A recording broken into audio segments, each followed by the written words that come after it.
Upon leaving the northern lands, Aristide flirts with Melphiera while explaining to her about Galbraith. He says they will spend the night at the port town Fort Rittard, while he will have Melphiera stay at a good hotel in the town. Melphiera refuses, as she also wants to stay with him and see the monster fish and monster plants near the fortress. Aristide also shared his experience when he and his knights were forced to eat raw monster meat and almost collapsed because of the toxins. Aristide is surprised that Melphiera is comfortable in the fort, but Melphiera explains she routinely sleeps on the floor in her lab.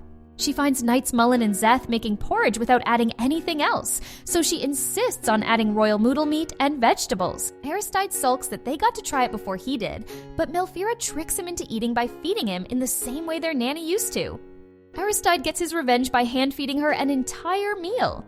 He also insists that Melphiera address him informally. He decides to call her Melfi, and she decides to call him by his middle name, Rogier. His magic sight suddenly activates, causing him to hide his eyes, so he decides to release his excess magic by catching a Zanus fish monster. Melphiera remembers that in the past, her mother often fell ill and was bedridden for days.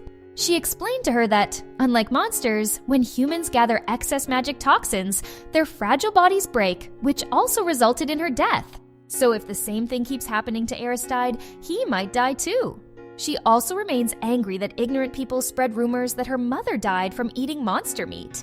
Knowing that her mother died because her incomplete magic circle caused some magic toxins to flow in her body, Melphiera promises herself she will complete her research and find a cure. The next morning, she awakens in bed and realizes she must have fallen asleep, and Aristide carried her to bed.